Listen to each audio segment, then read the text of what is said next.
हरे कृष्ण। आप सब लोगों का स्वागत है श्रीपाद रामानुजाचार्य की कथाओं में। तो कथा को प्रारंभ करने से पहले हम, जैसे हमने लास्ट टाइम किया था, श्रील प्रभुपाद के श्रीमद् भागवत में से एक श्लोक और तात्पर्य हम लोग पढ़ेंगे।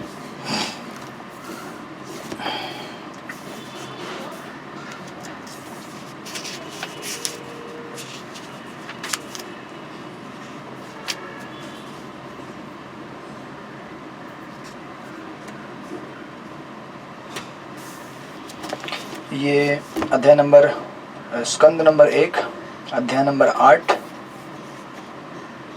कुंती महारानी की प्रार्थनाओं में से 28 नंबर के श्लोक का अनुवाद पढ़ रहा हूँ मैं।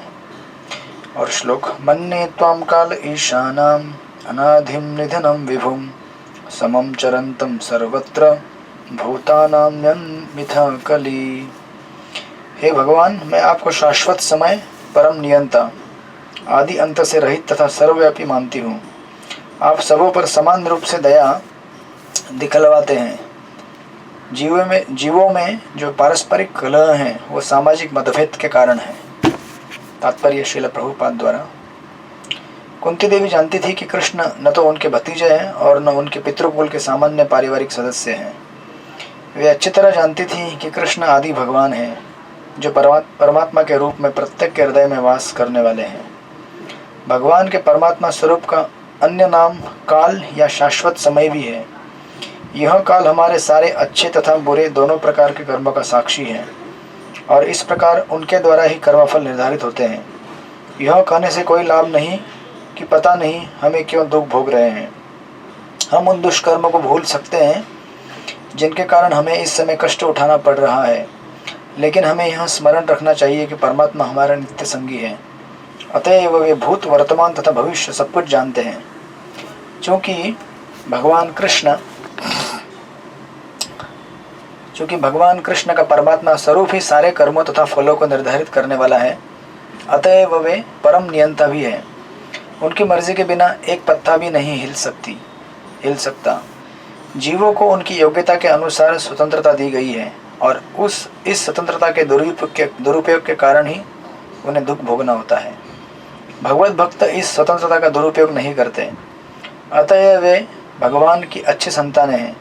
अन्य लोग जो स्वतंत्रता का दुरुपयोग करते हैं, सनातन काल द्वारा कष्ट को प्राप्त होते हैं।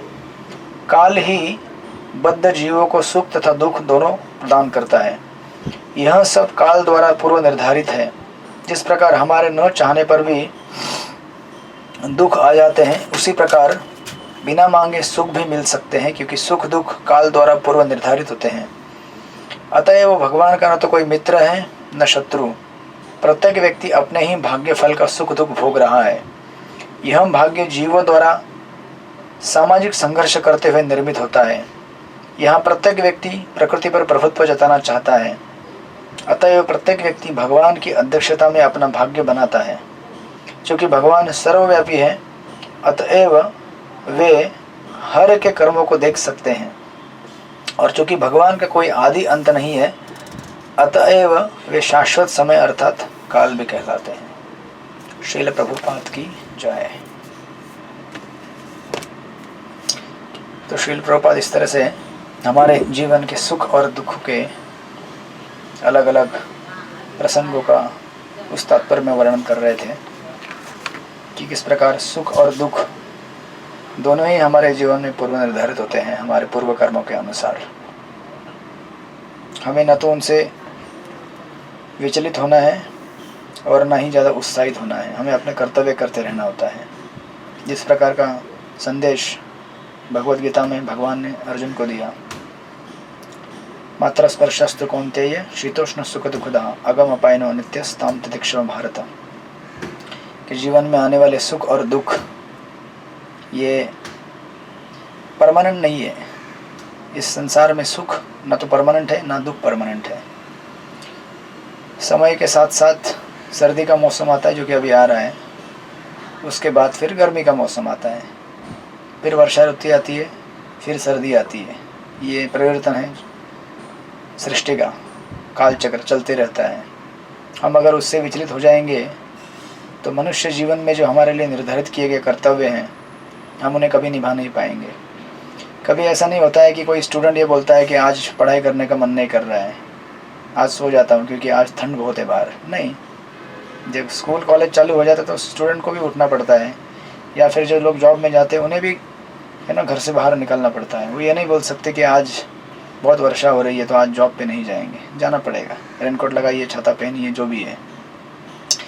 तो इस प्रकार हमें अपने कर्तव्य करते रहना पड़ता है, क्योंकि अपने नियत कर्म करते रहने से हम लोग शुद्ध हो जाएंगे, पवित्र बन जाएंगे। और एक ही जगह पे अगर हम स्टैग्नेंट रह गए, जहाँ पानी स्टैग्नेंट हो जाता है उस पानी में ज़्यादा बीमारी आती है। आपने देखा होगा, जिस पानी में बहाव नहीं होता है वहाँ पे आप देखेंगे कि बहुत सारे जर्म्स, बैक्टीरिया ये सब पैदा हो जाते हैं। तो पानी को हमेशा बहते रहना होता है। दैट्स वाई हमारे जीवन को भी हमें गतिशील रखना ज़रूरी है। किसी एक कारण की वजह से एक जगह पे रुक जाएंगे तो हम भी, जैसे उस पानी में जर्म्स पैदा हो जाते हैं, हमारे दिमाग के अंदर, मन के अंदर भी बहुत सारे नाना प्रकार के विचार आएंगे जो हमें अपने कर्तव्य से दूर रखेंगे।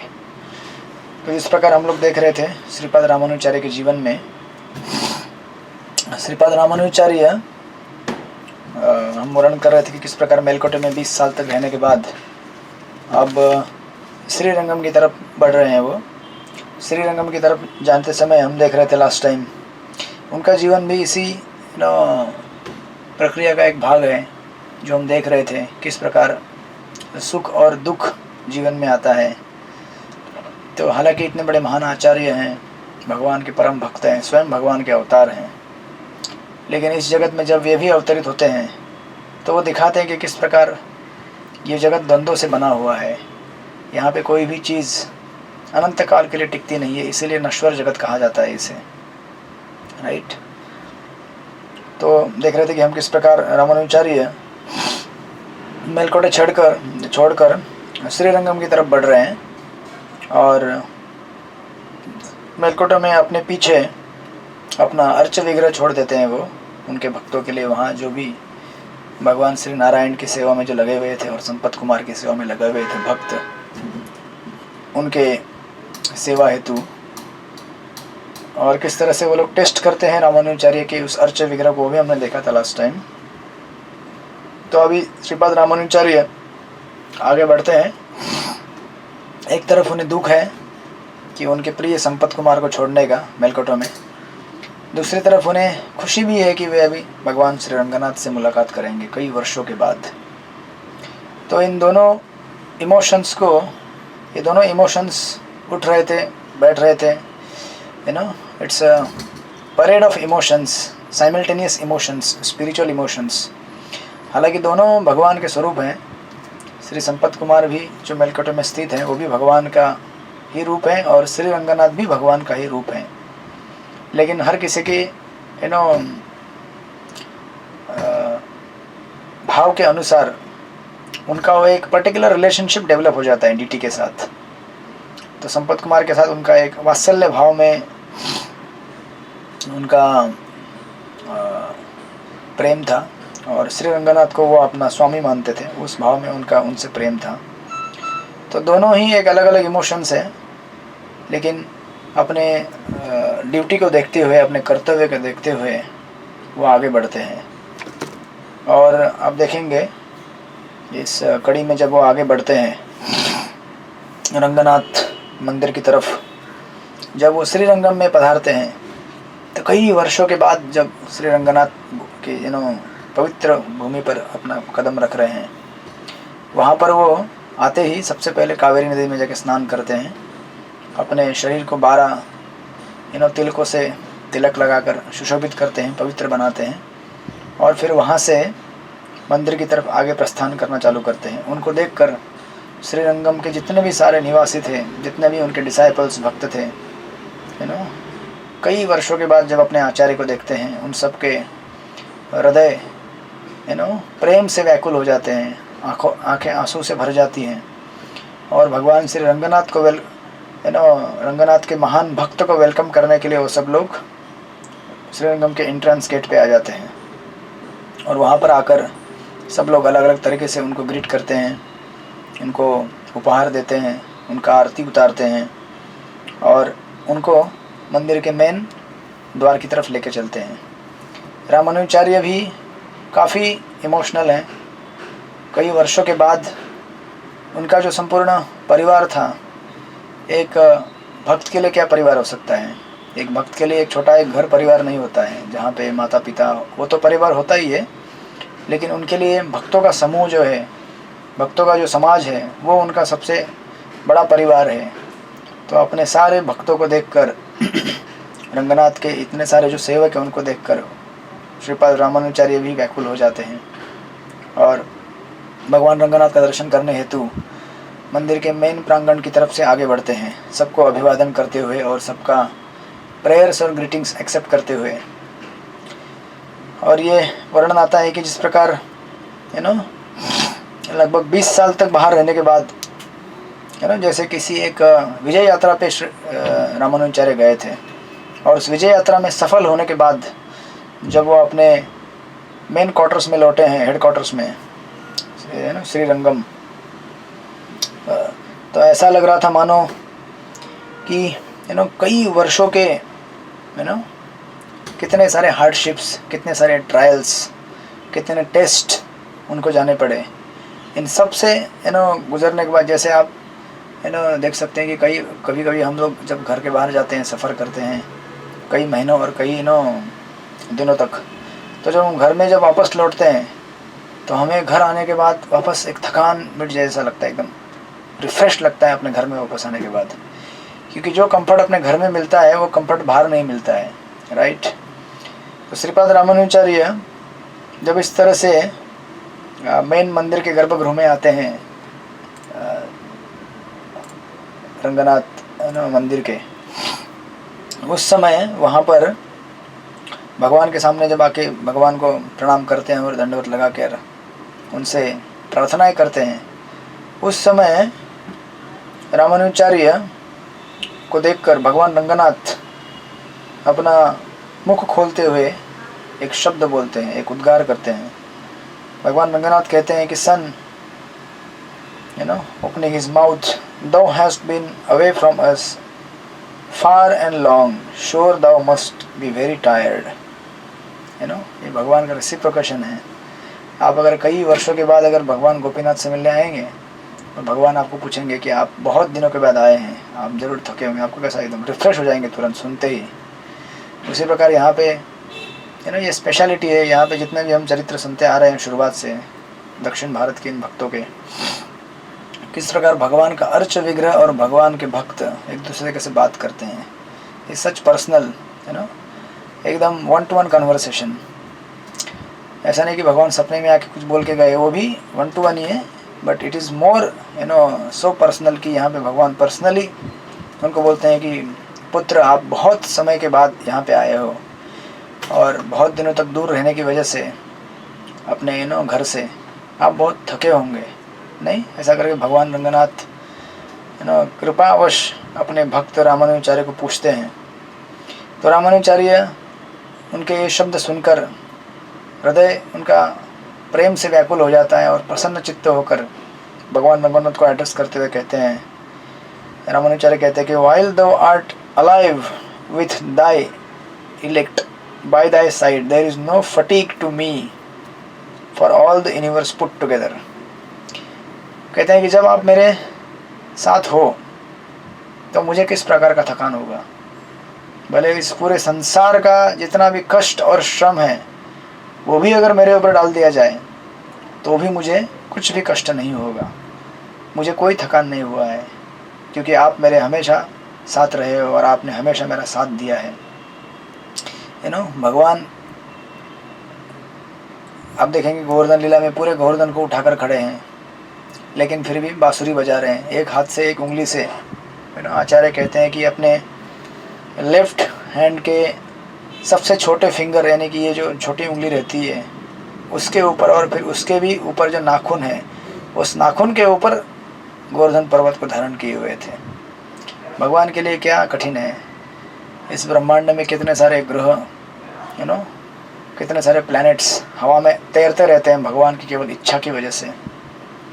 इस संसार में ऐसी कोई वस्तु नहीं है जो भगवान को वजनदार लगे, बोझ दे, उनको भारी लगे। तो ऐसे भगवान जब आपका साथ दें, जब आपके साथ हो, तो आपको संसार के कष्ट क्या दुख देंगे। संसार के जितने भी पीड़ाएं हैं, कठिन प्रसंग हैं, वो आपको क्यों भारी लगेंगे जब ऐसे भगवान आपके साथ है जो सारे संसार का बोझ उठाने वाले हैं। तो श्रीपाद रामानुचार्य इस बात को एक्नॉलेज करते हैं कि आप जब मेरे साथ हो, है ना, तो मुझे किस प्रकार का कष्ट और दुख, मुझे तो कुछ भी कष्ट नहीं हुआ इतने साल तक। मैं, हालांकि आप देख सकते हैं कितने कठिन कठिन प्रसंगों से गुजरे हुए हैं सारे श्रीपाद रामानुचार्य और उनके भक्त, लेकिन एक्चुअली आप देखेंगे कि इस संसार में अगर सबसे बड़ी पीड़ा अगर कोई रहेगी तो मेंटल पीड़ा होती है, नॉट द फिजिकल। फिजिकल जो पीड़ा है उसको आदमी झेल सकता है, लेकिन मानसिक तनाव को झेलना बहुत कठिन है। इसलिए अगर हमारा मन प्रसन्न चित्त होता है, रहता है, या फिर हम उसे प्रसन्न रख सकते हैं, है ना, तो हम जीवन में खुश रह सकते हैं। इसलिए आप देखेंगे कि संसार में कितने सारे व्यक्ति हैं जो धन दौलत, पैसा, रूप, सुंदरता, या फिर समाज में प्रतिष्ठा, ऐसे बहुत सारे चीज़ों से भरे हुए हैं, लेकिन अगर थोड़ी भी मन में अगर संतुष्टि नहीं है तो उनके दुख का कारण बन जाता है वो। जैसे आप देखेंगे भागवत पुराण में हिरण्यकश्यप का उदाहरण आता है। हिरण्यकश्यप उसने सारे संसार के ऊपर कंट्रोल प्राप्त कर लिया था, लेकिन केवल उनका एक पुत्र श्री प्रहलाद महाराज, वो केवल उनके अधीन नहीं थे या अधीन नहीं हो सके, इसलिए इतने बौखला गए हो। जब आपके अंडर में सारा संसार है, एक छोटा सा बच्चा अगर नहीं आपके कंट्रोल में आता है तो छोड़ दीजिए ना। बट नहीं, ये अहंकार होता है और एक स्टबर्ननेस रहता है कि नहीं, मुझे सब कुछ चाहिए। तो जब तक इंसान जितना अपने पास है उसमें संतुष्ट रहने का प्रयास नहीं करता, तब तक वो कभी संतुष्ट भी नहीं हो सकता कि उसे एक छोटा बालक भी डिस्टर्ब कर जाए। उसी प्रकार हमारे जीवन में ऐसा कभी नहीं हो सकता कि हम लोग 100% परफेक्शन में जीवन जिए। एक बार एक गुरु के पास एक शिष्य गए और शिष्य बोले कि मेरे जीवन में ये प्रॉब्लम है, मेरे जीवन में वो प्रॉब्लम है, ऐसा वैसा फलाना फलाना बहुत कुछ बोलने लगे। तो गुरु बोले कि ठीक है, आपको इसका उत्तर चाहिए ना, एक काम कीजिए, सामने वहाँ पे एक ऊँट का तबेला है, जाइए वहाँ पे, वहाँ 100 ऊँट हैं। उन ऊँटों को आपको, कुछ ऊँट खड़े थे, कुछ ऊँट बैठे हुए थे, बोले कि सब ऊँटों को आपको क्या करना है, जगह बिठाना है, ठीक है। जब आप बिठाओगे सारे ऊँटों को तो मेरे पास आ जाना, तो मैं आपको आपके प्रश्न का उत्तर दूंगा। तो चेला गया वहाँ पे। ऊँट तो ऊँट होता है तो कुछ ऊँटों को बिठा देते थे तो कुछ उड़ जाते थे, उनको बिठा देते थे तो कुछ उड़ जाते थे दूसरे। तो ऐसे 100 ऊँटों में से कोई ना कोई हमेशा उठता था, कोई ना कोई हमेशा बैठता रहता था। ऐसा कभी हुआ नहीं कि सारे के सारे बैठे हुए हैं। तो कई घंटों तक मशक्क़त करने के बाद समझ गया कि ऐसा कभी होगा ही नहीं, क्योंकि ये ऊँट है, इनको समझ में नहीं आएगा, ये इसमें से कोई ना कोई तो कभी उठेगा और कोई कभी बैठेगा। तो फिर पूरी तरह से फ्रस्ट्रेट होते हुए गुरु के पास आए और गुरु जी को बोले कि नहीं नहीं, वो तो संभव नहीं है, आपने ऐसा कैसा टास्क दे दिया हमको, उसमें से तो कोई भी एक भी बैठना नहीं चाहता है, कोई उठता है तो कोई बैठता है, ये नहीं है संभव हमारे लिए सबको एक साथ बिठाना। तो गुरु जी बोले कि देखो, ये संसार इस प्रकार है, ऐसा कभी नहीं होगा कि आप लाइफ में प्रॉब्लम फ्री हो जाओगे। Never think like that. भौतिक जगत में आए हो तो कुछ ना कुछ पीड़ा आपको हमेशा होती ही रहेगी। 3 प्रकार की समस्याएं जीवन में रहती है, आध्यात्मिक, आदि भौतिक और आदि दैविक। आदि दैविक यानी कि जो अलग अलग सृष्टि के कंट्रोलर है, नियंता, जैसे सूर्य, चंद्र, वरुण, ये जितने भी पंच तत्व है, अग्नि, जल, आकाश, पृथ्वी, वायु, इन सबको कंट्रोल करने वाले जितने भी देवता हैं, जब ये हमारे कर्मों से रुष्ट हो जाते हैं तो ये प्राकृतिक आपदाएं लाते हैं। जैसे भूकंप हो जाता है, अभी रिसेंटली भूकंप हुआ था नेपाल में या और कई जगह पे, कभी फ्लड आ जाता है, कभी सूखा आ जाता है। ये सब प्राकृतिक आपदाएं हैं जो हमारे, क्योंकि ऐसा कभी होगा नहीं संसार में कि सब लोग भगवान के शुद्ध भक्त बन जाए ऐसे लोग हमेशा रहेंगे जो भगवान को मानेंगे ही नहीं, क्योंकि भौतिक जगत है ये। तो जब वो कर्म करेंगे कुछ, तो उनके कर्मों का नतीजा उनको भी भुगतना पड़ता है जो भगवान के भक्त बन चुके हैं। इन द सेंस कि एक कलेक्टिव मास कर्मा जो है वो हम सबको कॉमनली झेलना पड़ता है। भले हमने कुछ दोष नहीं है हमारे अंदर, हमने कुछ किया नहीं, लेकिन we are part of that society. हम इस जगत का हिस्सा हैं, तो इस जगत में जो भी हलचल होंगी, क्रियाएं होंगी, उसका प्रतिक्रिया और उसकी थोड़ी आंच तो हमें भी जरूर आने वाली है। तो ये आदि दैविक आपदाएं हैं। अब ये अगर नहीं रहेंगी तो आप बोलेंगे ठीक है हम लोग फ्री हो गए, नहीं। उसके बाद फिर आदि भौतिक जो दुख क्लेश हैं वो तो रहते ही हैं। जैसे आदि भौतिक यानी कि दूसरे जीवों से होने वाले क्लेश, दूसरे जीवों में फिर जो 84 लाख योनियाँ हैं वो सबके सब आ गई। तो आप तो खुद हैं ही हैं, लेकिन आपको किसी दूसरे व्यक्ति से तकलीफ हो सकती है, आपको दूसरे किसी जानवर से परेशानी हो सकती है। एक सिंपल एग्जांपल लीजिए, मच्छर से परेशानी हो सकती है, कॉकरोच से परेशानी हो सकती है। अब ये यहाँ पे जिस ऑफिस में मैं बैठा हूँ, इस ऑफिस में इतने बेड बग हो गए थे खटमल कि लगातार पिछले 24 घंटे तक यहाँ पे स्प्रे चल रहा था। अभी ऑफिस खोला थोड़ी देर पहले।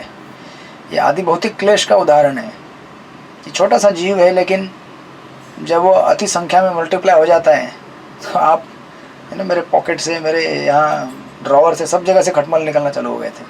मैं बोला यार इतना एकदम भयंकर है छोटा सा जीव, लेकिन जब हमारे पूर्व कर्मों के अनुसार जब उसको प्रेरणा मिलती है तो वो भी हमें परेशान करके छोड़ देगा। तो आदि भौतिक क्लेश है, अगर ये नहीं रहेंगे तो फिर फाइनली आध्यात्मिक क्लेश तो हमेशा रहते ही है। आध्यात्मिक क्लेश यानी कि ये शरीर और ये हमारे मन से होने वाले क्लेश। तो ये हमारा शरीर जो है ये दुख का एक बहुत बड़ा भंडार है। शरीर अविद्या जाल जड़ेंद्रिय ताहे काल, जीवे फैले विषय सागरे, ऐसा करके भक्तिविनोद ठाकुर अपनी प्रसाद की प्रार्थना पैर में कहते हैं, है ना। शरीर अविद्या जाल, ये शरीर कैसा है? अविद्या का जाल है। जड़ेंद्रिय ताहे काल, और ये सब जड़ेंद्रिय जो है, जो इंद्रिया हमारी अलग अलग, ये हमारे लिए बहुत घातक है। और जब तक हम इनको भगवान की सेवा में नहीं लगाएंगे तब तक हमारे लिए ये एक कष्ट का कारण बनते रहेंगी। इस प्रकार इस संसार में कभी ऐसा समय नहीं आ सकता कि हम प्रॉब्लम फ्री हो जाए। प्रॉब्लम फ्री होना मतलब ये मिथ है, ये बहुत बड़ा भ्रम है।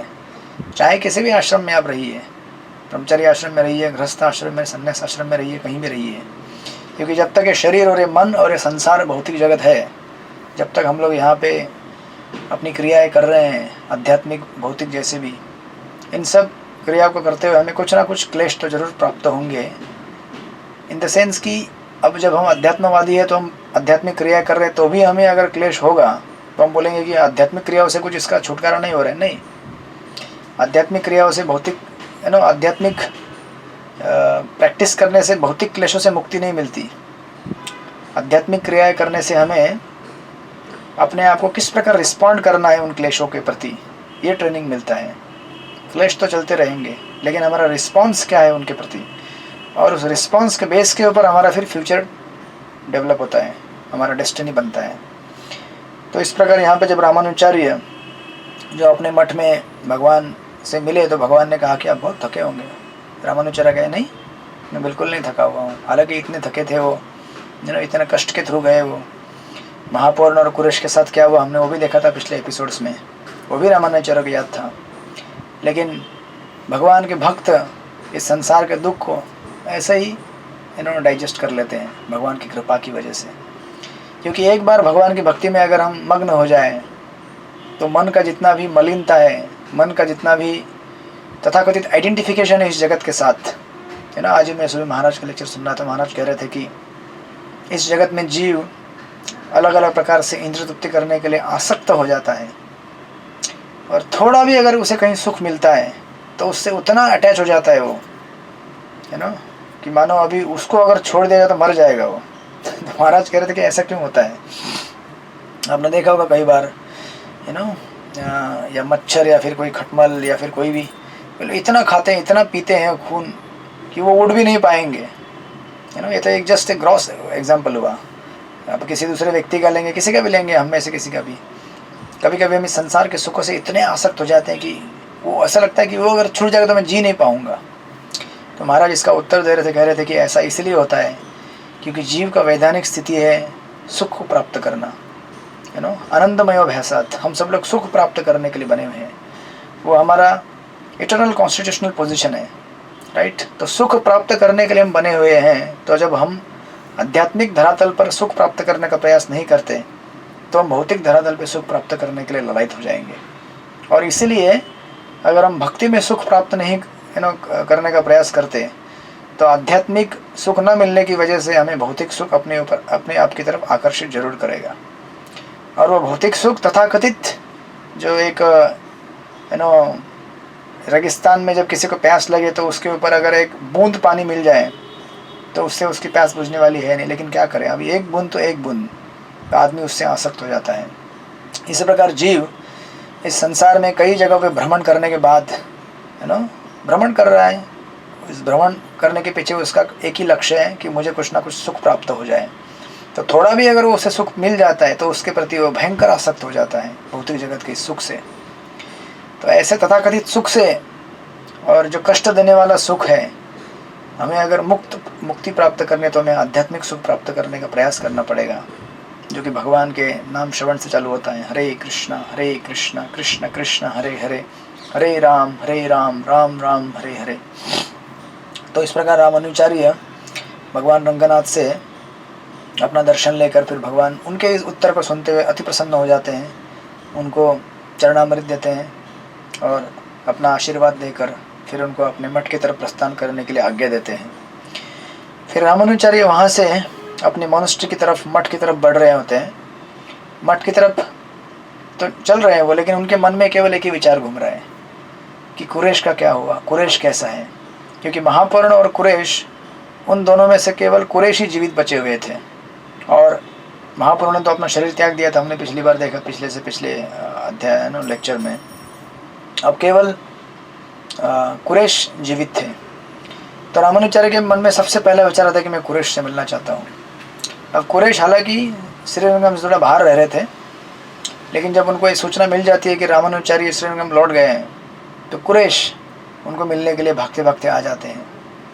और जब कई वर्षों के बाद जब फर्स्ट टाइम रामानुचार्य और कुरैश हालांकि रामानुचार्य श्रीरंगम में कई वर्षों के बाद आए हैं तो पहले रंगनाथ का दर्शन कर लेते हैं। फिर रंगनाथ श्रीरंगम की गलियों से गुजर रहे हैं, श्रीरंगम के ऊंचे ऊंचे टावर्स देख रहे हैं। वही 20-30 साल पुरानी जो यादें हैं उनको जो नज़र आती हैं कि किस प्रकार मैं यहाँ पे रहा करता था, अपने भक्तों से किस प्रकार इस संप्रदाय के कार्य को आगे बढ़ाने का प्रयास कर, वो सारी यादें उनको आ रही हैं। लेकिन उनके मन के बैकग्राउंड में केवल कुरैश के प्रति विचार चल रहे हैं कि कुरैश का क्या हुआ, कुरैश कैसा है, कुरैश ठीक है कि नहीं। तो जब रामानुचार्य और कुरैश दोनों आमने सामने आ जाते हैं, रामानुचार्य के सबसे प्रिय शिष्य थे कुरैश, और कुरैश को भी रामानुचार्य अपने जीवन के समान लगते थे। आपने देखा था शुरुआत के प्रवचन में कि किस प्रकार कुरैश जी अपना बहुत बड़ा संपत्ति छोड़ते हुए, सब कुछ छोड़ छाड़ कर कुरा गांव से श्रीरंगम आए थे। कांचीपुरम के पास में कुरा गांव है, उसको छोड़ छाड़ कर, सब कुछ त्याग कर भगवान श्री रंगनाथ की सेवा में और रामानुचार्य की सेवा में उपस्थित हो गए थे। तो जब दोनों एक दूसरे के आमने सामने आ जाते हैं तो एक दूसरे को देखकर उनके आँखों से अजस्र आंसू निकल पड़ते हैं। प्रेम से व्याकुल होते हुए कुरैश श्रीपाद रामानुचार्य के चरणों को पकड़ते हैं और उनके चरणों को अपने अश्रों से धो डालते हैं, और एकदम व्याकुल होते हुए उनके मुंह से शब्द ही नहीं निकल रहे हैं। जब आप एकदम हाईली इमोशनल हो जाते हैं किसी व्यक्ति के प्रति प्रेम के कारण, या फिर उनके द्वारा किए गए सेवा भाव के प्रति कृतज्ञ होकर, तब आपके मुख से कोई शब्द भी नहीं निकल पाते, केवल आंसू निकलते हैं। तो रामानुचार्य के चरणों में गिरते हुए कुरैश उनको अपना ग्रैटिट्यूड जब एक्सप्रेस कर रहे थे, रामानुचार्य इससे बहुत ही उनका हृदय प्रेम की भावनाओं से भर जाता है, और रामानुचार्य कुरैश को उठाते हैं। और यहाँ पे एक बहुत ही हृदय विदारक कन्वर्सेशन है इन दोनों के बीच में। जब रामानुचार्य उनको उठाते हैं तो रामानुचार्य कहते हैं कुरेश को, कहते हैं कि Quraysh, thou hast given thy eye, the eye of our faith for the faith। कहते हैं कि आपने अपनी आंखें हमारे संप्रदाय के लिए क्या कर दी, बलिदान कर दी। कितना सुंदर स्टेटमेंट है ये। The eye of our faith for the faith, आप हमारे संप्रदाय की आंख है। जिस प्रकार कुरेश श्रीपाद रामानुचार्य की सेवा कर रहे थे, वो उनके प्रमुख शिष्यों में से एक थे। जैसे कोई कहते हैं ना, मेरा राइट हैंड है, मेरा लेफ्ट हैंड है। तो कुरेश श्रीपाद रामानुचार्य के बहुत ही महत्वपूर्ण प्रतिनिधि थे।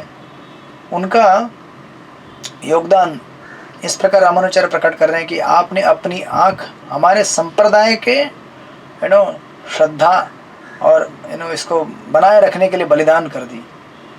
जब रामानुचार्य ये कहते हैं that you have given the eye of our faith for the faith, Kuresh ji इतने समय तक जो उनके आंखों से आंसू बह रहे थे, और हालांकि कुरेश जी अंधे हैं, अभी यहाँ उनको दिख नहीं रहा है, उनकी आंखें लास्ट टाइम हमने देखा था, लास्ट टाइम कोरातुंग राजा के वहाँ पे जब उनकी अंधत्व होने मिल गया था, तो उनके आंखों से अजस्र आंसू निकल रहे हैं, बोल नहीं पा रहे थे। लेकिन इस समय जब रामानुचार्य इस प्रकार बोलते हैं तो कुरेश के मुख से कुछ 2-4 शब्द निकलते हैं। कुरेश जी इसका उत्तर देते हुए कहते हैं, मास्टर बिलोवेड, कहते हैं कि वो मेरे गुरु महाराज, मेरे सबसे प्रिय, कहते हैं कि I must at least have sinned by thinking this man's mark on the forehead is crooked. कहते हैं कि मैंने मेरे गत जीवन में कभी ना कभी कुछ तो ज़रूर पाप किया है। खास करके मैंने किसी वैष्णव के माथे पे जब मैंने तिलक देखा होगा, उस तिलक को देखकर मैंने किसी का निंदा किया होगा, किसी का मजाक उड़ाया होगा। ऐसा कुरेश कहते हैं अपने बारे में। और उसकी सज़ा के रूप में मुझे जो मैंने पाप किया है, वो उसकी सज़ा के रूप में मेरी आंखें उससे निकाल दी गई हैं। ऐसा कुरेश कहते हैं। हालांकि ऐसा कभी हो नहीं सकता।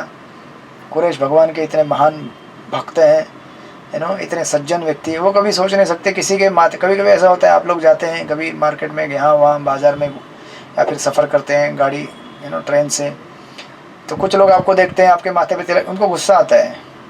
आपने देखा होगा कभी कभी लोग चिढ़ करते हैं, ये आ गए, ये हरे कृष्ण वाले आ गए, ये अभी हमारा सीट ले लेंगे, हमारा बैठेंगे, इनको बैठने के लिए चाहिए, जो भी है उनके मन में भाव आता है।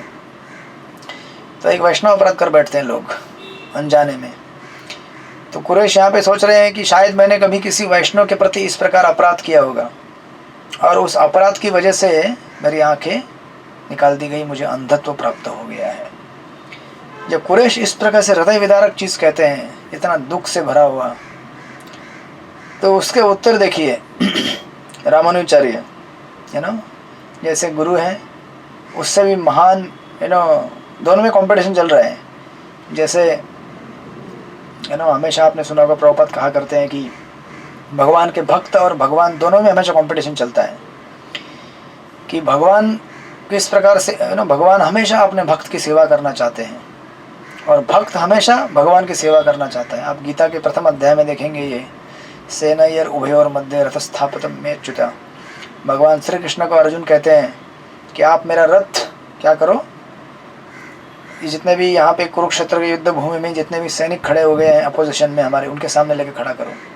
तो भगवान अपने रथ को जिस पर अर्जुन बैठा हुआ है और भगवान सारथी बने हुए हैं, यानी कि सेवक के रूप में है, उस रथ को जाकर वहाँ पे खड़ा कर देते हैं। प्रभुपाद अपने तात्पर्य में कहते हैं कि भगवान को इसलिए अच्युत कहा जाता है कि कभी भी वो अपने भक्तों की सेवा करने में चूकते नहीं हैं, हमेशा तत्पर रहते हैं कि मेरे भक्त की सेवा किस प्रकार हो सके, मेरे भक्त को किस प्रकार कंफर्ट मिल सके, मेरा भक्त किस प्रकार अच्छा रह सके, सुखी रह सके। कई बार हमें ऐसा लगता है कि भगवान हमारे दुख और तकलीफ को देखते नहीं हैं, ऐसा हमें भ्रमश लगता है। हालांकि हमें जानना चाहिए कि भगवान, हमसे ज़्यादा भगवान को हमारी चिंता रहती है कि हम अच्छे रहें, हम सुखी हो, राइट। न केवल सिर्फ एक भक्त के लिए, संसार के जितने भी जीव हैं उन सब के प्रति भगवान का अपना एक आत्मीयता है, क्योंकि सब भगवान के हैं। लेकिन विशेष करके अपने भक्तों से, क्योंकि जैसे हम इस तात्पर्य में पढ़ रहे थे अभी कुंती महारानी के, कि दो प्रकार के पुत्र हो सकते हैं पिता के, एक ओबीडियंट और एक डिसोबीडियंट। तो जो प्रामाणिक बात मानने वाला पुत्र होता है उसके प्रति पिता बहुत ही प्रसन्न रहते हैं और हमेशा ख्याल रखते हैं कि अपना हर प्रकार का कंफर्ट उस बालक को दे सकें जो ओबीडियंट है। और जो डिसोबीडियंट है, जो मानने वाला नहीं है बात, उसको इतना ध्यान नहीं देते लेकिन निगलेक्ट भी नहीं करते, उसको हमेशा अपॉर्चुनिटी देते हैं कि वो अच्छा बने। इस प्रकार संसार में जितने भी जीव हैं जो भगवान से विमुख हो गए हैं और जो भगवान को मानते नहीं हैं, भगवान हमेशा प्रयास करते हैं कि वो उनकी तरफ बढ़े, और जो ऑलरेडी उनकी तरफ बढ़ रहे हैं भगवान चाहते हैं, देखते हैं कि उनको हर प्रकार का हर संभव कंफर्ट मिले। तो कंपटीशन रहता है। तो यहाँ भी कुरेश और रामानुचार्य के बीच में कंपटीशन चल रहा है। तो कुरेश जी कहते हैं कि मैंने गत जन्मों का ये पाप है जिसकी वजह से मेरी आँखें निकाल दी गई। और यहाँ पे रामानुचार्य उसको जवाब देते हुए कहते हैं कि master beloved I must, Ramanujacharya कहते हैं कि इसको बिलवेड दाओ टू सिन, ऐसा एक एक्सक्लेमेटरी क्वेश्चन मार्क करते हैं कि आप और पाप हो ही नहीं सकता, ऐसा करके रामानुचार्य कहते हैं कि rather mine must be the sin for which thou hast atoned. कहते हैं कि अरे ऐसा नहीं है, मैंने अपने गत जीवन में कुछ तो पाप किया है जिसका प्रायश्चित आपने किया है। देखिए कैसा उत्तर दिया उन्होंने, इस प्रकार का भाव जब भक्तों में रहता है तब हम देख सकते हैं कि वहाँ पे आध्यात्मिक जगत की स्थापना हो जाती है।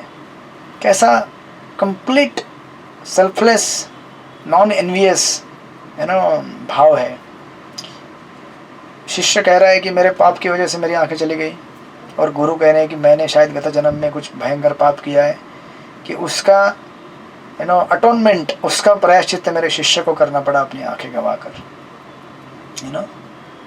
ये ऐसे कुछ प्रसंग हैं भगवान के भक्तों के चरित्रों में और शास्त्रों में जो हमें प्रमाण देते हैं कि यस, ट्रू सेंस में प्रेम देखा जा सकता है, सेल्फलेस लव, लेकिन केवल आध्यात्मिक धरातल पे ही देखा जा सकता है। भौतिक जीवन में तो ऐसी घटनाओं को अगर आप भौतिक जीवन में देखेंगे तो कोर्ट केस हो जाएगा बहुत बड़ा, कोर्ट में चले जाएंगे कि मैं इतने साल तक यहाँ पे रहा, मेरा आँख चला गया, मेरा अभी इतना मुआवजा चाहिए, मुझे ये चाहिए, वो चाहिए, फलाना फलाना फलाना फलाना, लेकिन आध्यात्मिक स्तर पे देखिए किस प्रकार का प्रेम है। जब दोनों एक दूसरे से इस प्रकार बातें कर रहे थे, दोनों के हृदय प्रेम से पूरित हो गए, एकदम आंखें आंसुओं से भर गई। सही जो मायने में जो व्याख्या में हम कहते हैं कि प्रेम आध्यात्मिक स्तर पे कैसा होता है, उसका यहाँ पे एक चित्रण हमें देखने को मिल रहा है सुंदर। तो एक तरह इस प्रकार दोनों एक दूसरे का हाथ पकड़ते हैं, और रामानुचार्य कुरेश जी को इस प्रकार कहते हुए उनका हाथ पकड़कर अपने मोनेस्ट्री की तरफ लेके जाते हैं, और फिर वो दोनों आश्रम में अंदर जाने के बाद फिर आगे का वार्तालाप वो लोग करना चालू करेंगे, आगे करेंगे। तो इस प्रकार ये यहाँ पे प्रसंग पूरा हो गया, श्रीपाद रामानुचार्य किस प्रकार श्रीरंगम में एंट्री करते हैं, अपने भक्तों से मिलते हैं, कुरेश जी से मिलते हैं, और वो लोग आगे बढ़ते हैं। फिर उसके बाद अभी ऑलमोस्ट लास्ट के 2-3 चैप्टर बचे हुए हैं इनकी लीला के।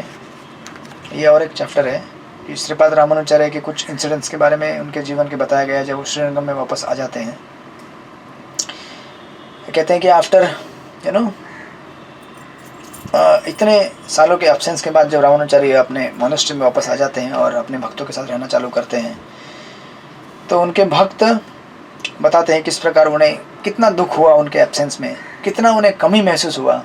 और जब कुरेश जी वापस लौटे, एक तो उनका दुख था कि महापूर्ण उन्हें अपना शरीर त्याग दिया। बीच में कई आचार्य हमने देखा था, गोष्ठीपूर्ण, कांचीपूर्ण, ये सारे कई आचार्यों ने इस भौतिक जगत को त्याग कर आध्यात्मिक जगत की तरफ प्रस्थान कर गए। और हम ये भी देख रहे थे कि किस प्रकार महापूर्ण जब आए थे तो अपना आँख, कुरेश जी जब आए थे तो अपना उनको आँख नहीं था। कितना दुख हुआ होगा सोचिए, भगवान के इतने महान भक्त इस प्रकार दुख में। तो सारे भक्त वर्णन कर रहे थे कि हमें कितना दुख हुआ है। एक तो महापूर्ण चले गए और कुरेश जी आए तो भी अंधे होकर आए, और उसके ऊपर से आपका एब्सेंस। तो जितनी भी घटनाएं हुई थी उस पीरियड में जब रामानुचार्य वहाँ से बाहर चले गए थे, उनका वर्णन करते हुए जो श्रीरंगम के भक्त थे वो कह रहे थे कि जब आप नहीं थे यहाँ पे तो किस प्रकार कोलतुंग ने हमारे कितने सारे वैष्णव अर्चे विग्रहों को क्षति पहुँचाई, कितने मंदिर तोड़ दिए, ऐसा अलग अलग वर्णन कर रहे थे। और कह रहे थे कि एक बार की एक बात है कि ऐसे कई मंदिर तोड़ने के बाद राजा कोलतुंग श्री रंगम की तरफ बढ़ रहे थे, ये सोचते हुए कि मैं रंगनाथ मंदिर को भी नष्ट कर दूंगा। तो उसी समय की घटना है जब रामानुजाचार्य, ये मतलब इंसिडेंट्स को जोड़ना पड़ेगा यहाँ पे। उस समय रामानुजाचार्य मेलकोटे में वहाँ पे नरसिंह मंदिर के उधर थे। तो वहाँ पे रामानुजाचार्य ने, आपने देखा था कि किस प्रकार भगवान नरसिंह से प्रार्थना किया था कि कि श्रीरंगम और कोलतुंगा का ख्याल रखा जाए। तो भगवान रंगनाथ के मंदिर की तरफ जब राजा कोलतुंग बढ़ रहे थे उनको नष्ट करने के लिए, लेकिन बीच में ही ये सारे भक्त बताते कि उनको रास्ते में ही एक बहुत बड़ा बीमारी आ गया। कृमि कंठ करके उनका नाम हमने सुना था कि उनके गर्दन के ऊपर बहुत सारा वर्म्स पैदा हो जाते हैं और उनका गर्दन वहीं पे खराब होकर सड़ के वहीं पे वो मर जाते हैं। तो सारे भक्त बता रहे थे कि इस तरह से एकदम मिराकुलसली भगवान श्री रंगनाथ का मंदिर बच गया। हालांकि भक्त नहीं जान रहे थे कि वहाँ पे रामानुजाचार्य भी प्रार्थना कर रहे थे और ऑफकोर्स यहाँ पे भगवान रंगनाथ भी एक अपनी अद्भुत लीला रच रहे थे अपने भक्तों के गुणगान में। तो ये वर्णन करते हैं। और फिर और एक वर्णन बताते हैं कि और एक जगह एक मंदिर था, ये साउथ का एक जगह है चित्रकूट करके, चिदम्बरम जगह में। तो वहाँ पे भी गोविंदराज करके एक मंदिर है भगवान श्री विष्णु का, उसको भी तोड़ने के लिए ये लोग वहाँ मंदिर में पहुँच गए।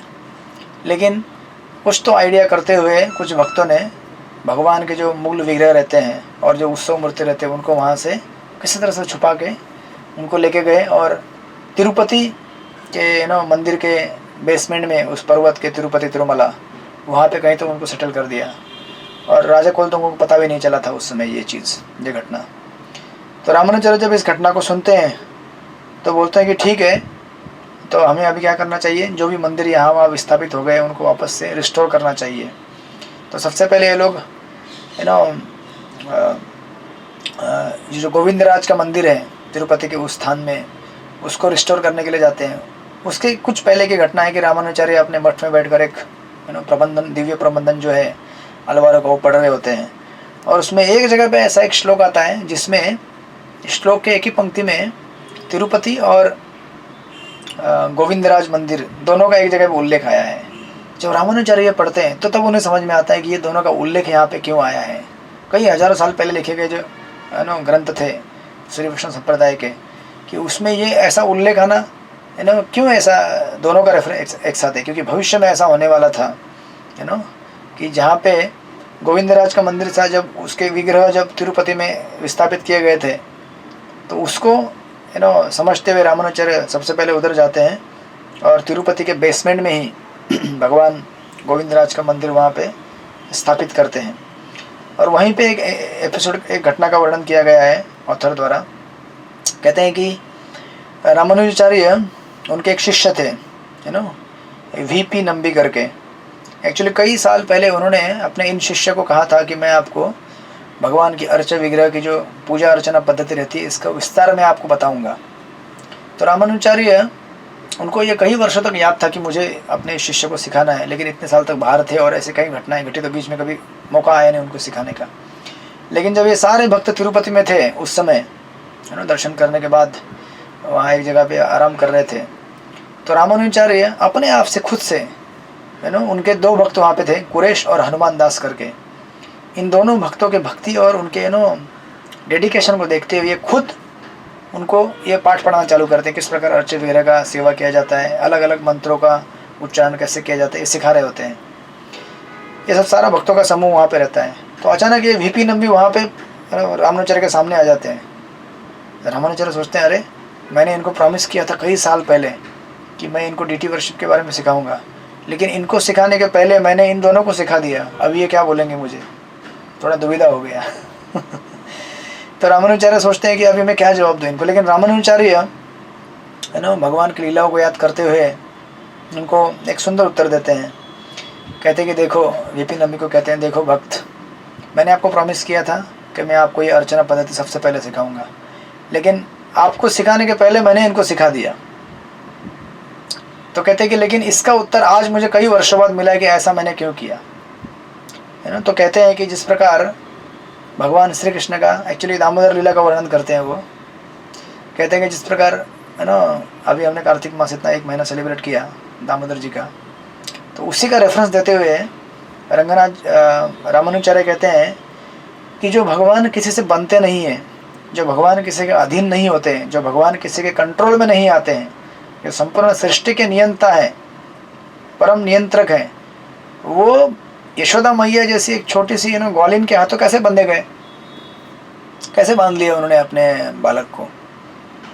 तो उसका उत्तर आपने देखा है दामोदर लीला में या फिर अपने आचार्यों के कई टीकाओं में, कि केवल यशोदा मैया के प्रेम के खातिर, उनके प्रेम के वश में आकर यशोदा मैया ने, दामोदर जी यशोदा मैया के अधीन हो गए।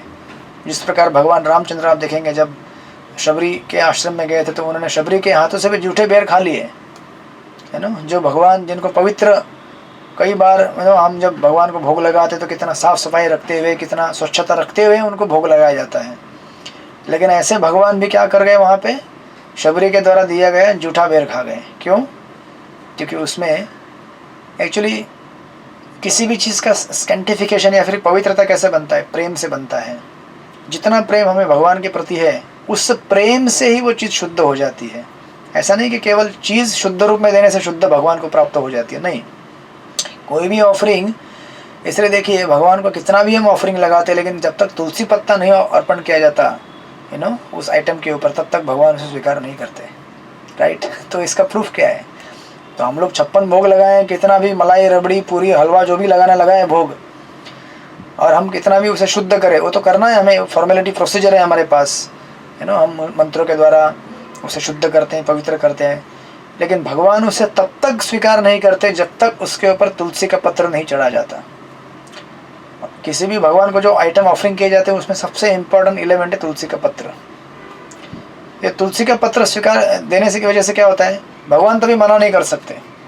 भगवान ये भक्तों का आइडिया है ना। भक्त बहुत होशियार रहते हैं, वो जानते हैं कि अभी मेरे अंदर तो इतना डिवोशन है नहीं, मेरे हाथों से तो भगवान खाएंगे नहीं, स्वीकार नहीं करेंगे। लेकिन भगवान के ऐसे कुछ भक्त हो के गए हैं, उन भक्तों ने अगर रेकमेंड किया कि भगवान इसको लीजिए, तो भगवान ज़रूर स्वीकार करेंगे, राइट।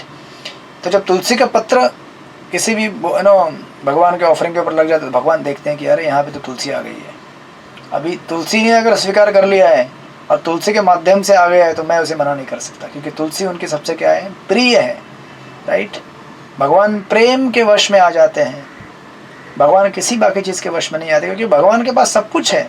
आप उनको क्या देंगे, है ना। संसार का सारा वैभव, सारी संपत्ति, जितना सब कुछ है, सब भगवान उसके मालिक है। तो उनको हम क्या दे सकते हैं? उनको हम केवल अपना प्रेम दे सकते हैं, जो जीव की स्वतंत्र इच्छा है, राइट। एक ही ऐसी चीज़ है पूरे सृष्टि में, पूरे क्रिएशन में, जो भगवान ने अलग रख दी है, और वो है जीव की स्वतंत्र इच्छा। उस स्वतंत्र इच्छा के बल पर वो भगवान से प्रेम कर सकता है या द्वेष कर सकता है। जब वो भगवान से प्रेम करता है तो उसी प्रेम के माध्यम से सब कुछ पवित्र हो जाता है, राइट। तो यहाँ पे रामानुचार्य कह रहे हैं कि यशोदा मैया ने भगवान कृष्ण को बांध लिया। क्यों? अपने प्रेम के वश में आते हुए।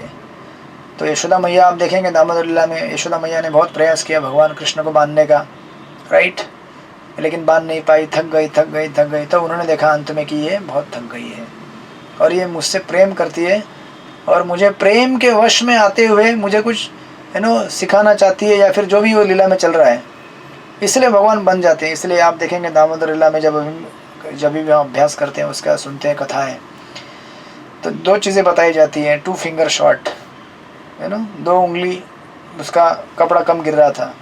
उनके घर में 9 लाख गायें थी। 9 लाख गायों के, कई बार कुछ आचार्य कहते हैं कि 9 लाख गायों के जो बांधने की रस्सियाँ रहती हैं, उतनी लाई गई, तभी भी नहीं बन पाए। वो कैसे बंधेंगे? वो तो अनंत है ना। नमो देव दामोदर अनंत विष्णु। तो उनको बांधने के लिए केवल 2 चीज़ें कहते हैं, आचार्य कहते हैं कि एक होता है हमारा प्रयास, और दूसरा होता है भगवान की कृपा। जब यशोदा मैया ने केवल ऐसा नहीं था कि बोल रही थी कि भगवान कृपा करेंगे तो बन जाओगे, आप बन जाओ, नहीं, उन्होंने प्रयास किया, अभ्यास। प्रयास मतलब बेसिकली अभ्यास। तो हम लोग भी जब भगवान को बांधने का प्रयास करते हैं, बांधने का यानी इन द सेंस कि हम उनको अपने प्रेम से बांधने का प्रयास करते हैं, तो शुरुआत में हम सफल नहीं हो पाएंगे। तो हम लोग कितना भी साधना करेंगे, हरे कृष्णा कृष्णा कृष्णा हरे हरे, हरे राम राम राम हरे हरे, हमें दिखेगा कि हम लोग हमेशा हार रहे हैं भगवान से। है ना। एक जगह पे एक प्रवचनकार कहते हैं कि एक स्टेज पे प्रवचन दे रहे हैं और पीछे भगवान का चित्र रहता है बहुत बड़ा, और सामने बैठ के हम कभी भी स्टेज में पीछे बैकग्राउंड में कुछ रहता है भगवान का चित्र, और पीछे सामने हमारे हम स्टेज में बैठ के गाते हैं या प्रवचन देते हैं, तो कई बार ऐसा होता है कि कुछ लोग बोलते हैं अरे भगवान को पीठ दिखा रहे हो, भगवान को पीछे रखकर तुम आगे प्रवचन दे रहे हो। तो बड़ा एक रसिक अंदाज में वो प्रवचन कथाकार कहते हैं कि अरे जिससे हम हारते हैं उसको पीठ तो दिखाएंगे ना, इनसे कोई जीत पाया है क्या, इनसे आज तक कोई जीत नहीं पाया है, तो जिससे हम हार जाते हैं उसको पीठ ही दिखा देते हैं। तो वास्तविक भगवान से कोई जीत नहीं सकता है, भगवान से हम हमेशा हारते ही आ रहे, हमेशा हारते ही रहेंगे हम लोग। तो हमारी साधना मतलब क्या है, मतलब कई जन्मों के कठिन तपस् बहुनाम जन्मनाम अंते ज्ञानवान माम प्रपद्यन्ते वासुदेवम सर्वमिति स महात्मा सुदुर्लभ। कई जन्मों तक कठिन तपश्चर्या भगवान का ध्यान करने के बाद कोई एक महात्मा होता है उसमें से जो भगवान को प्राप्त कर सकता है। तो हमने कितना तपस्या किया है, थोड़ा बहुत हम लोग भगवान का नाम जप कर लेते हैं, कुछ इधर उधर भगवान को भोग लगाते, बस दैट्स इट, हमेशा हारते रहेंगे। तो अच्छी बात है ना भगवान से हारना, भगवान से तो हार रहे ना, लेकिन ये याद रखना चाहिए कि हमारा प्रयास खत्म ना हो। इस प्रकार हम लोग भगवान का जप करते हुए, भगवान को संतुष्ट करने का प्रयास करते हुए जब आगे बढ़ते रहेंगे, तो एक समय ऐसा आएगा भगवान देखेंगे कि ये मुझे सचमुच चाहता है, तो फिर भगवान अपने आप को सबमिट कर देंगे। जिस प्रकार शबरी ने, ऐसा नहीं था कि शबरी को जब इंस्ट्रक्शन दिया गया कि ओके गुरु महाराज आने वाले हैं आपको मिलने के लिए, उनके गुरु जो थे मातंग ऋषि, उन्होंने संदेश दे के रखा था कि भगवान एक दिन आएंगे, आप क्या करो, भगवान राम को वेलकम करने का तैयारी करते रहो। तो कब आएंगे डेट नहीं लिख के दिया था। कितने साल गुजर गए, कई वर्ष गुजर गए, रोज शबरी फूल माला बनाती थी, रोज बेर लेके आती थी, ये नित्य नियम से काम चलता था। ऐसा नहीं था कि वो डेट दिया था कि आज 15 तारीख को अभी गुरु महाराज आने वाले हैं तो फिर सब लोग यहाँ पे हाजिर रहना, बाकी सब लोग बाकी टाइम में भाग जाना यहाँ वहाँ, नहीं। Every day. तो वो ऐसा एक डेडिकेशन था उनका, राइट। उस डेडिकेशन की वजह से भगवान राम उनको उसी जीवन में परम धाम की प्राप्ति करा के दिए, उनको स्वीकार कर लिए। तो उसी प्रकार यहाँ पे रामानुजाचार्य कहते हैं कि जिस प्रकार यशोदा माई अपने अथक प्रयास और प्रेम से भगवान दामोदर को उनकी कृपा प्राप्त कर पाई, और उनकी भगवान ने जब देखा कि ये मेरे लिए इतना कर रहा है तो उन्होंने अपनी कृपा दे दी। दोनों तरफ से एंडेवर होना चाहिए, मेरी तरफ से और भगवान की तरफ से, फिर कृपा आएगी, राइट। ऐसा नहीं कि मैं प्रयास ना करूँ, भगवान को बोलो तुम ही मेरा काम कर दो। लोग कई बार ऐसे बोलते हैं कि हम लोग लोगों को बुलाते हैं मंदिर में, आए लोग बोलते हैं कि आएंगे जब उनकी इच्छा होगी। तो उनकी तो इच्छा होती ही है, लेकिन हमारी कब इच्छा होगी भैया, हमको भी तो कोई स्वतंत्र इच्छा दे के रखी है ना भगवान ने। सब कुछ ठेका भगवान ने थोड़ी लेके रखा है, उन्होंने तो लेके रखा ही है, लेकिन भगवान चाहते हैं कि आप भी कुछ कंट्रीब्यूशन दें, आपका स्वतंत्र इच्छा का इस्तेमाल करके दर्शाएं कि मैं आपसे प्रेम करता हूँ, राइट। क्योंकि जब तक हम अपनी फ्री विल का इस्तेमाल नहीं करेंगे भगवान की सेवा के लिए, भगवान को प्राप्त करने के लिए, तब तक दिखेगा ही नहीं कि आप सचमुच चाहते हैं उन्हें या नहीं चाहते। इसीलिए भगवान किसी की स्वतंत्र इच्छा में इंटरफेयर नहीं करते संसार में, सबको अपने हिसाब से जीने देते हैं, लेकिन जो उनके पास आने का प्रयास करता है उसको फुल मर्सी देते हैं। तो रामानुजाचार्य कहते हैं कि देखो उसका उत्तर आज मुझे प्राप्त हुआ कि मतलब अपने जो 2 शिष्य थे कुरेश और हनुमान दास, उनको जब ये सिखा रहे थे तो कहते हैं कि इनको सिखाते वक्त मुझे उस क्वेश्चन का आंसर मिल गया कि यशोदा मैया के हाथों भगवान कृष्ण क्यों बंधे गए थे। उसका उत्तर ये है कि इन भक्तों ने इतना सेवा किया है, मेरा कुरेश और हनुमान दास ने इतना सेवा किया है निस्वार्थ भाव से, कि उनके भक्ति से प्रसन्न होकर, उनकी सेवा से प्रसन्न होकर मैंने ऑटोमेटिक खुद से डिसाइड कर दिया कि मैं उनको सिखाऊंगा। शिष्य को बोलना नहीं पड़ा गुरु को कि गुरु जी कुछ सिखाइए, हमको ये सिखाइए, आपका कृपा दीजिए। कई बार लोग कहते हैं हमारे लिए प्रार्थना कीजिए, हमारे लिए ये कीजिए, हमारे लिए वो कीजिए। तो ठीक है, बोलना चाहिए हमें, लेकिन वास्तविक प्रेयर्स किसी भी वैष्णव के लिए हमारे मुख से तब निकलेंगे जब वो प्रामाणिक हो, जब वो सेवा करते हो, बिना बोले निकलेंगे। उनको ऐसा बोलने की जरूरत नहीं पड़ेगी हमको कि अरे हमको कृपा दे दो, कृपा दे दो। ऑटोमेटिक जब हम सेवा करेंगे भगवान का, भक्तों का, तो उनकी तरफ से वर्षा होगा कृपा का। तो रामानुजाचार्य यहाँ पे कहते हैं कि देखो मैं आपको भी सिखाऊंगा, लेकिन इनके प्रेम से इतना मैं गदगद हो गया कि मैं इनको ऑटोमेटिक खुद से सिखाने जा रहा हूँ और मैं सिखा रहा हूँ। इसका मुझे आज उत्तर मिला करके रामानुजाचार्य कहते हैं। तो ठीक है, तो नंबी इस उत्तर को सुनते हुए फिर बहुत प्रसन्न हो जाते हैं, और आगे हम देखेंगे उन प्रसंगों के आने वाले कि रामानुजाचार्य फिर किस प्रकार तिरुपति तिरुमला मंदिर से नीचे उतरेंगे, और आगे की कुछ घटनाओं का फिर अंतिम के शेष 2-4 चैप्टर बचे हुए हैं इस कथा का अंतिम प्रयाण होने के लिए, वो हम देख लेंगे बाद में। हरे कृष्ण। श्रील प्रभुपाद की जय। श्रीपाद रामानुजाचार्य की जय। वांछा कल्पतरुभ्यश्च कृपा सिन्धुभ्येव च पतितानां पावनेभ्यो वैष्णवेभ्यो नमो नमः। अनंत कोटि वैष्णव वृंद की जय। हरे कृष्ण। धन्यवाद प्रभु, आपने इतनी प्रेरणादायक कथा बताई। आइए हम सब प्रभु जी का धन्यवाद करते हैं 3 बार हरि बोल बोल के। हरि बोल, हरि बोल, हरि बोल।